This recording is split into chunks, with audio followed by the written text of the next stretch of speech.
নমস্কাৰ, মই প্ৰথমতে সংবাদ মাধ্যমক ধন্যবাদ জ্ঞাপন কৰিছোঁ আমাৰ এই নিউজটি প্ৰচাৰৰ কাৰণে। গুৰুজীষ্ঠ কলায়ন সংগীত বিদ্যালয় 2009 চনত স্থাপিত হৈছিল আৰু ইয়াৰ ছাত্ৰ ছাত্ৰীৰ সংগীতৰ ক্ষেত্ৰত আৰু এখোজ আগুৱাই যাওক বুলিয়েই ভাবি অসমৰ জনপ্ৰিয় কণ্ঠশিল্পী চয়নিকা বৈশ্য আৰু ধ্ৰুৱ বৈশ্যৰ তৎপৰতাত আমি 4 দিনীয়াকৈ গীতৰ কৰ্মশালা আৰু 3 দিন চিত্ৰকলাৰ কৰ্মশালাৰ আয়োজন কৰিছোঁ। আজি তৃতীয় দিন। এই তৃতীয় দিনলৈকে বৰ সুন্দৰভাৱে গৈছে আমাৰ অনুষ্ঠানটো। ছাত্ৰ ছাত্ৰীৰ সংখ্যা অলপ কম আছে যদিও অনুষ্ঠানটো খুব ভালেই পাইছে ছাত্ৰ ছাত্ৰীয়ে। এইখিনিতে তেখেতসকলক আমি চয়নিকা বৈশ্য আৰু ধ্ৰুৱ বৈশ্যক বহুত ধন্যবাদ জনাইছোঁ। আমাৰ ছাত্ৰ ছাত্ৰীখিনিৰ মাজত তেখেতসকলৰ কিছু গীত আমাক উপহাৰ দিয়াৰ বাবে নিশ্চয় হৈছে উপকৃত। বহুত ভাল পাইছে, তেখেতসকলৰ লগত মিলি গৈছে, বহুত ভাল পাইছে ছাত্ৰ ছাত্ৰী। নমস্কাৰ, মই প্ৰথমতে সংবাদ মাধ্যমক ধন্যবাদ জ্ঞাপন কৰিছোঁ আমাৰ এই নিউজটি প্ৰচাৰৰ কাৰণে।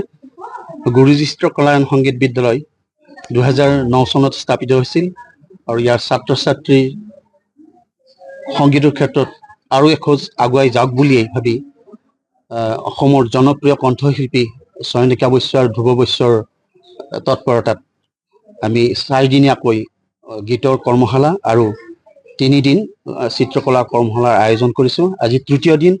এই তৃতীয় দিনলৈকে বৰ সুন্দৰভাৱে গৈছে আমাৰ অনুষ্ঠানটো। ছাত্ৰ ছাত্ৰীৰ সংখ্যা অলপ কম আছে যদিও অনুষ্ঠানটো খুব ভালেই পাইছে ছাত্ৰ ছাত্ৰীয়ে। এইখিনিতে তেখেতসকলক আমি চয়নিকা বৈশ্য আৰু ধ্ৰুৱ বৈশ্যক বহুত ধন্যবাদ জনাইছোঁ। আমাৰ ছাত্ৰ ছাত্ৰীখিনিৰ মাজত তেখেতসকলৰ কিছু গীত আমাক উপহাৰ দিয়াৰ বাবে নিশ্চয় হৈছে উপকৃত। বহুত ভাল পাইছে, তেখেতসকলৰ লগত মিলি গৈছে, বহুত ভাল পাইছে ছাত্ৰ ছাত্ৰী। নমস্কাৰ, মই প্ৰথমতে সংবাদ মাধ্যমক ধন্যবাদ জ্ঞাপন কৰিছোঁ আমাৰ এই নিউজটি প্ৰচাৰৰ কাৰণে।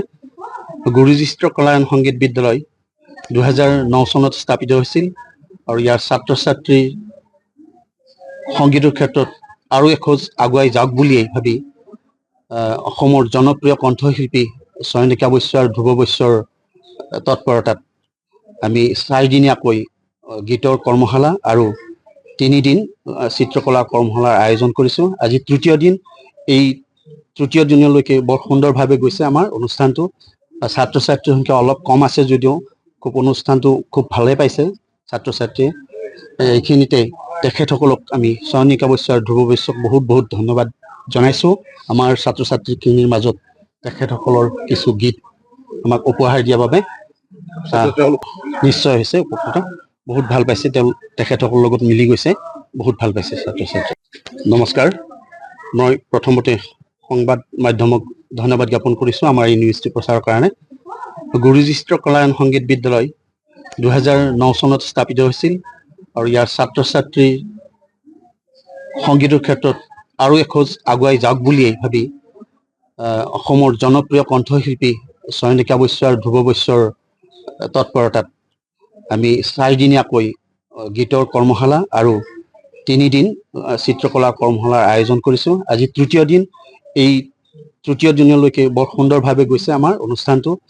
ছাত্ৰ ছাত্ৰীৰ সংখ্যা অলপ কম আছে যদিও অনুষ্ঠানটো খুব ভালেই পাইছে ছাত্ৰ ছাত্ৰীয়ে। এইখিনিতে তেখেতসকলক আমি চয়নিকা বৈশ্য আৰু ধ্ৰুৱ বৈশ্যক বহুত ধন্যবাদ জনাইছোঁ। আমাৰ ছাত্ৰ ছাত্ৰীখিনিৰ মাজত তেখেতসকলৰ কিছু গীত আমাক উপহাৰ দিয়াৰ বাবে নিশ্চয় হৈছে উপকৃত। বহুত ভাল পাইছে, তেখেতসকলৰ লগত মিলি গৈছে, বহুত ভাল পাইছে ছাত্ৰ ছাত্ৰী। যিকোনো খবৰৰ বাবে যোগাযোগ কৰক 7099017330 লগতে 7099017110 নম্বৰত।